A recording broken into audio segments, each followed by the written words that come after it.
നമസ്കാരം, എല്ലാവർക്കും തത്വ competitive exam കോർണറിന്റെ പുതിയൊരു വീഡിയോയിലേക്ക് സ്വാഗതം. ഇന്നത്തെ ഈ ഒരു വീഡിയോയിൽ നമ്മൾ പറയാൻ പോകുന്നത് രണ്ടാമത്തെ +2 ലെവൽ കോമൺ പ്രിലിമിനറി 2022 നടക്കാൻ പോവുകയാണ്.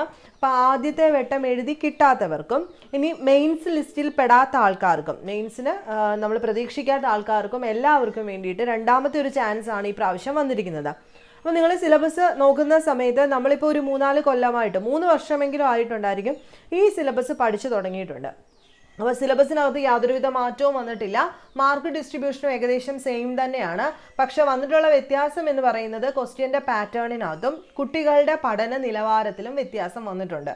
അതായത് നേരത്തെ എന്ന് പറഞ്ഞു കഴിഞ്ഞാൽ പുതിയ എക്സാം ആയിരുന്നു, ആദ്യമായിട്ടാണ് എല്ലാവരും സിലബസ് കാണുന്നത്, ഒരുപാട് കവർ ചെയ്തിട്ടുള്ള ആൾക്കാരൊന്നും ഇല്ലായിരുന്നു. എന്നാൽ ഇപ്പോൾ കേരളത്തിലെ ഒരു മെജോറിറ്റി പിള്ളേരെ നോക്കിക്കഴിഞ്ഞ് കഴിഞ്ഞാൽ നമുക്ക് മനസ്സിലാക്കുന്ന പ്രധാനപ്പെട്ട കാര്യം ഈ ഒരു സിലബസുമായിട്ട് അവർ അടിസ്ഥാനപരമായിട്ട് ഇടപഴകി നല്ല രീതിയിൽ ഒരു വാസ്റ്റായിട്ടുള്ള ഒരു നോളജ് ഉണ്ടാക്കി കഴിഞ്ഞു.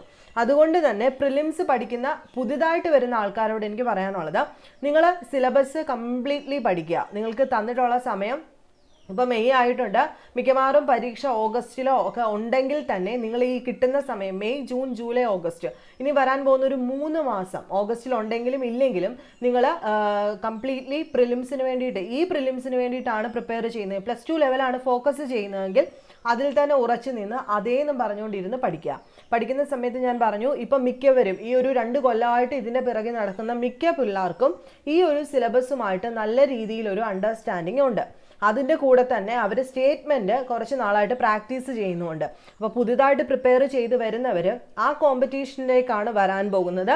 അതുകൊണ്ട് നിങ്ങൾ സിലബസിനകത്ത് നിന്നിട്ടുള്ള ഡീറ്റെയിൽഡ് ആയിട്ടുള്ള കാര്യങ്ങൾ പഠിക്കാനായിട്ട് ശ്രദ്ധിക്കുക. പ്രിലിമിനറി ആയതുകൊണ്ട് മെയിൻസ് വരുന്ന സമയത്ത് ഞാൻ ഡീറ്റെയിൽഡ് ആയിട്ട് പഠിക്കാം എന്ന് വെച്ചേക്കരുത്.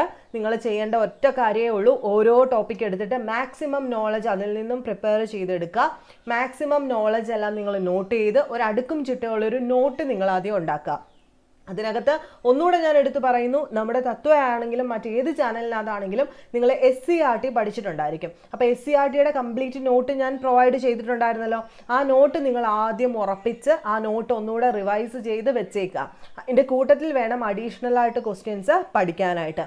അതിൻ്റെ കൂട്ടത്തിൽ തന്നെ നിങ്ങൾ ചെയ്യേണ്ടത് ആദ്യത്തെ +2 ലെവൽ പ്രിലിമിനറിയുടേതും മെയിൻസിൻ്റെയും ക്വസ്റ്റ്യൻ പേപ്പേഴ്സ് എടുക്കുക. അതിനെ പറ്റിയിട്ട് മാക്സിമം വർക്കൗട്ട് ചെയ്യാനായിട്ട് ശ്രദ്ധിക്കാം. അപ്പം ഞാൻ ഈ ഒരു പ്രിലിമിനറിയുടെ ക്വസ്റ്റ്യൻ പാറ്റേൺ ഓടിച്ചിട്ടൊന്ന് നമുക്ക് നോക്കാം. നമ്മൾ കണ്ടിട്ടുള്ളതൊക്കെ തന്നെയാണ്. കേരളത്തിനകത്ത് യൂറോപ്യന്മാരുടെ വരവിലാണ് തുടങ്ങുന്നത്. വ്യത്യാസമൊന്നുമില്ല. ഐക്യ കേരള പ്രസ്ഥാനം 1956 ശേഷമുള്ള കേരളത്തിൻ്റെ സാമൂഹ്യ രാഷ്ട്രീയ ചരിത്രം വരെ പഠിക്കാനുണ്ട്. ഇന്ത്യയും അത് തന്നെ. മിഡീവൽ ഇന്ത്യ ഉണ്ട് കേട്ടോ, മിഡീവൽ ഇന്ത്യൻ ഹിസ്റ്ററി ഉണ്ട്. ഇതെല്ലാം ഞാൻ ഡീറ്റെയിൽഡ് ആയിട്ട് ക്ലാസ് എടുത്തിട്ടിട്ടുണ്ട്. മിഡീവൽ ഇന്ത്യൻ ഹിസ്റ്ററി നല്ല ഒന്നാന്തരമായിട്ട് പ്ലേലിസ്റ്റ് ക്രിയേറ്റ് ചെയ്തിട്ടു. പക്ഷേ അതിന് ഞാൻ പറഞ്ഞല്ലോ, തുടങ്ങിയ സമയം ആയതുകൊണ്ട് തന്നെ ഒരുപാട് വ്യൂ ഒന്നുമില്ല. താല്പര്യമുള്ളവർ പറയുക, ഞാൻ എൻ്റെ പ്ലേലിസ്റ്റ് തരാം കേട്ടോ. മാക്സിമം നോളജ് എല്ലാം ഒരുപാട് സ്ഥലത്തു നിന്നും കണ്ടന്റ് ഉണ്ടാക്കി പ്രിപ്പയർ ചെയ്തെടുത്ത ക്ലാസ് ആണത്. അപ്പോൾ ആവശ്യക്കാർ ആരെങ്കിലും ഉണ്ടെങ്കിൽ, സീരിയസ് ആയിട്ട് ഇതിനെ കാണുന്ന ആൾക്കാരുണ്ടെന്നുണ്ടെങ്കിൽ ജസ്റ്റ് നിങ്ങൾ എന്നോടൊന്ന് കമൻറ്റ് ചെയ്താൽ മതി, ഞാൻ എൻ്റെ പ്ലേലിസ്റ്റ് തരാം. സമയം അനുസരിച്ച് നിങ്ങൾ നോട്ട് എഴുതി പഠിക്കുക. അതിൻ്റെ രാഷ്ട്രീയ ചരിത്രം, ഭരണപരിഷ്കാരങ്ങൾ, സംഭാവനകൾ ഇത്രയും ഉൾപ്പെടുന്ന ക്ലാസ്സാണ് ആ പ്ലേലിസ്റ്റ് മുഴുവന്. അപ്പോൾ ആവശ്യക്കാരുണ്ടെങ്കിൽ പറയുക, തരാം. അതിനുശേഷം ബ്രിട്ടീഷ് ആധിപത്യം, 1ാം സ്വാതന്ത്ര്യ സമരം, അങ്ങനെ തുടങ്ങുന്ന കാര്യങ്ങൾ, 1951 ശേഷമുള്ള രാഷ്ട്രീയ ചരിത്രം വരെയുള്ളത്. 51 ശേഷം മീൻസ് ഇപ്പം വരെയുള്ള രാഷ്ട്രീയ ചരിത്രമാണ് ചോദിക്കുന്നത്. ലോക വിപ്ലവത്തിനകത്തെ പറ്റിയിട്ട് കംപ്ലീറ്റ് കാര്യങ്ങൾ ഇതെല്ലാം നിങ്ങൾക്കറിയാം. അതിനുശേഷം ഭൂമിശാസ്ത്രത്തിനകത്ത് world geography, Indian geography, Kerala geography പറയേണ്ട കാര്യമില്ലല്ലോ. പാർട്ട് 3-കകത്ത് പൊതുഭരണം, സവിശേഷതകളും പ്രവർത്തന രീതിയും എന്ന് തുടങ്ങുന്ന ഈ ഒരു സെക്ഷൻ, ഇതെല്ലാം നമ്മുടെ ചാനലിൽ ഓൾറെഡി നമ്മൾ കവർ ചെയ്തിട്ടുണ്ട്. അപ്പം ഇതെല്ലാം കൂടെ ഞാൻ ചോദിച്ചു കഴിഞ്ഞ് കഴിഞ്ഞാൽ ഞാൻ ഓരോന്നിൻ്റെയും സെപ്പറേറ്റ് പ്ലേലിസ്റ്റ് ഉണ്ടാക്കി നിങ്ങൾക്ക് തരാം. മാക്സിമം ശ്രമിക്കാം. അതുകൊണ്ട് തന്നെ ആവശ്യക്കാരുണ്ടെങ്കിൽ പേഴ്സണലി നിങ്ങൾ കമൻറ്റ് ചെയ്ത് തന്നെ ചോദിക്കുക, ഞങ്ങൾക്ക് ഇന്ന പാട്ട് ഒരു പ്ലേലിസ്റ്റിലാക്കി തരണമെങ്കിൽ അങ്ങനെ തരാം. അതല്ലാന്നുണ്ടെങ്കിൽ ഞങ്ങൾക്ക് എവിടെയാണ് ഈ തന്നിരിക്കുന്നതിനകത്ത് ഏതെങ്കിലും ഒരു ക്ലാസ് നിങ്ങൾക്ക് വേണമെന്നുണ്ടെങ്കിൽ അത് ചോദിച്ചു കഴിഞ്ഞാൽ ഞാൻ അതിൻ്റെ പ്ലേലിസ്റ്റിനകത്തുനിന്ന് നിങ്ങൾക്ക് ലിങ്ക് ഇട്ട് തരാം. അപ്പോൾ നിങ്ങൾ ചോദിച്ചാൽ മതി കേട്ടോ. ദെൻ എക്കണോമിക്സിനകത്തുനിന്ന് 5 മാർക്ക്, എപ്പോഴും പറയാനുള്ളത് പോലെ തന്നെ എക്കണോമിക്സ് കൂടുതൽ ഫോക്കസ് ചെയ്ത് പഠിക്കുക. 5 മാർക്ക് കിട്ടാൻ ഈസി ആയിട്ടുള്ളൊരു സെക്ഷനാണ്. ഇത് നമ്മൾ മുഴുവൻ പഠിപ്പിച്ചിട്ടുള്ളതാണ്. ഇന്ത്യൻ ഭരണഘടന എളുപ്പത്തിൽ മാർക്ക് വാങ്ങിക്കാൻ പറ്റുന്ന അടുത്ത സെക്ഷനാണ്. ഇതും നമ്മൾ ചെയ്തിട്ടുണ്ട്. ഇതെല്ലാവർക്കും അറിയാവുന്ന ഒരു സെക്ഷൻ ആയതുകൊണ്ട് വിട്ടേക്കുക, എല്ലാവരും പഠിച്ചിട്ടിരിക്കുകയാണല്ലോ. ദെൻ ബയോളജി 5 മാർക്ക്, ഫിസിക്സും കെമിസ്ട്രിയും ഇപ്പം നമ്മൾ പഠിച്ചുകൊണ്ടേ ഇരിക്കുകയാണ് പ്രിലിംസിന് വേണ്ടി. സെയിം. ഇനി കമ്പ്യൂട്ടർ സയൻസ് ഒരിക്കലും അവോയ്ഡ് ചെയ്യരുത്, ചെറിയ ടോപ്പിക്സ് ആണ്, അത് പഠിച്ചു പോവുക. ആർട്സ്, സ്പോർട്സ്, ലിറ്ററേച്ചർ ഇതും നമ്മൾ കുറച്ച് ആളുകളായിട്ട് ഫോക്കസ് ചെയ്യുന്നതുകൊണ്ട് പഠിച്ചു പോവുക. ദെൻ കറണ്ട് അഫയേഴ്സ് 5 മാർക്കാണ് ഇവിടെ കറണ്ട് അഫയേഴ്സ് വരുന്നത്. കറണ്ട് അഫയേഴ്സും കൂടെ ഒരുമിച്ച് നോക്കി പോകാൻ പറ്റുന്ന കുട്ടികളാണെന്നുണ്ടെങ്കിൽ ഇപ്പം തന്നെ തുടങ്ങുക. അതല്ല കറണ്ട് അഫയേഴ്സ് ഇച്ചിരി ടഫ് ആണെന്നുണ്ടെങ്കിൽ മാത്രം ഞങ്ങൾക്ക് ഇച്ചിരി എന്താണ് ബാക്കിയുള്ളത് പഠിക്കുന്നുള്ളൂ എന്ന് വെക്കുന്നവരാണെങ്കിൽ ജസ്റ്റ് ഇപ്പോൾ ഒന്ന് അവോയ്ഡ് ചെയ്ത് വെച്ചേക്കുക. ഒരു 5-10 മിനിറ്റ് ദിവസം മാറ്റി വയ്ക്കാൻ സമയമുള്ളവർ, 5-10 മിനിറ്റ് എങ്കിലും ദിവസം മാറ്റി വയ്ക്കാൻ സമയമുള്ളവർ 10 കറണ്ട് അഫയേഴ്സ് വീതമെങ്കിലും പഠിച്ചു പോകാനായിട്ട് ശ്രദ്ധിക്കാം. ദെൻ കണക്കിൻ്റെ കാര്യം ഞാൻ പറയണ്ടല്ലോ, പഴയ ടോപ്പിക് തന്നെയാണ്. ജനറൽ ഇംഗ്ലീഷ് 20 മാർക്കാണ്, നല്ല ഒന്നാന്തരമായിട്ട് മാർക്ക് വാങ്ങിക്കാൻ പറ്റുന്ന ഒരു സെക്ഷനാണ്. ഇപ്പോൾ 10th ലെവൽ കോമൺ പ്രിലിമിനറിക്ക് ഇംഗ്ലീഷ് ഇല്ലാത്തത് കൊണ്ട് തന്നെ ഒരുപാട് പേര് ഇപ്പോൾ അവോയ്ഡ് ചെയ്യുന്ന ഒരു സെക്ഷനാണ് ഇംഗ്ലീഷ്. അപ്പോൾ ഇംഗ്ലീഷൊക്കെ പഠിച്ചു തുടങ്ങുക, പൊടി തട്ടിയെടുക്കാം. ഡിഗ്രി ലെവൽ മെയിൻസും +2 ലെവൽ പ്രിലിംസും ഒക്കെ ഫോക്കസ് ചെയ്യുന്നവർ ഇംഗ്ലീഷൊക്കെ പഠിച്ചു തുടങ്ങാനുള്ള സമയമായി. ദെൻ മലയാളമാണ് 10 മാർക്കിന്. ഇത്രയുമാണ് നമ്മുടെ സിലബസ് എന്ന് പറയുന്നത്. അപ്പം ഇതിനകത്ത് വിളിച്ചിരിക്കുന്ന പോസ്റ്റുകൾ ഏതൊക്കെയാണെന്ന് ചോദിക്കുവാണെങ്കിൽ പോസ്റ്റുകൾ നിങ്ങൾക്ക് കാണാൻ വേണ്ടിയിട്ട് എല്ലാവരും കണ്ടു കാണും, എങ്കിലും ഞാൻ ഒന്നുകൂടെ ഒന്ന് കാണിച്ചു തരാം. Typist, clerk. ഇനി ഓരോ പോസ്റ്റ് ഏതൊക്കെയാണെന്ന് നോക്കാം, ഓടിച്ചിട്ടൊന്ന് നോക്കാം. Typist clerk state wide exam ആണ്.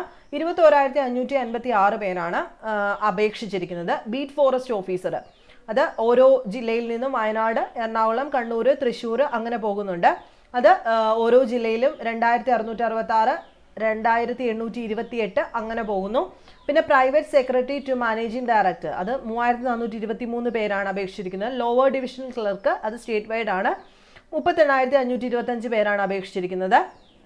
അതുകൊണ്ട് lower division typist, data entry operator, woman civil excise officer, അതുപോലെ താഴോട്ട് വരുമ്പോൾ ഓരോ ജില്ലയിലും ഉള്ളതുകൊണ്ട് നിങ്ങൾ ജസ്റ്റ് നിങ്ങളുടെ ജില്ല എടുത്ത് വെച്ചിട്ട് എത്ര പേര് അപേക്ഷിച്ചിട്ടുണ്ടെന്നൊക്കെ ഒന്ന് നോക്കുക കേട്ടോ. അതുപോലെ fire and rescue officer, confidential assistant grade 2, woman police constable, woman police battalion. അതുപോലെ ബീറ്റ് ഫോറസ്റ്റ് ഓഫീസർ താഴോട്ട് വരുന്ന ഓരോ ജില്ലയിലും NCA for Latin Catholic, special recruitment ആണതെല്ലാം.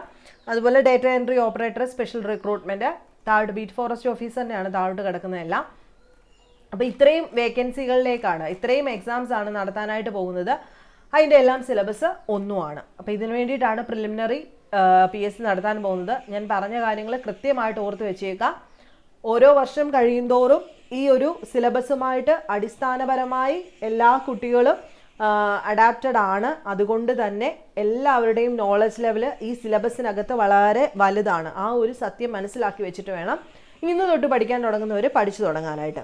അപ്പോൾ എന്തെങ്കിലും ഡൗട്ട് ഉണ്ടെന്നുണ്ടെങ്കിൽ ചോദിക്കുക. പ്രിലിമിനറിക്ക് ഹെൽപ്പ് ചെയ്യില്ലേ എന്ന് ചോദിക്കുന്നുണ്ട്. പ്രിലിമിനറിക്ക് ഹെൽപ്പ് ചെയ്യും. അതിൻ്റെ കൂട്ടത്തിൽ നമ്മൾ ഓൾറെഡി പഠിപ്പിച്ചിട്ടുള്ള സിലബസ് തന്നെയാണ്. അതെങ്ങനെ വേണം, എങ്ങനെ +2 ലെവൽ പ്രിലിമിനറി തുടങ്ങണം എന്നുള്ള കാര്യത്തിൽ മാത്രമേ ഉള്ളൂ. എങ്ങനെയാണ് ഹെൽപ്പ് ചെയ്യേണ്ടതെന്നുള്ള കാര്യത്തിൽ മാത്രമേ ഉള്ളൂ ഇപ്പോൾ ഒരു ഡൗട്ട്. കാരണം നമ്മളെല്ലാം പഠിപ്പിച്ചിട്ടുള്ളത് കൊണ്ടാണ്.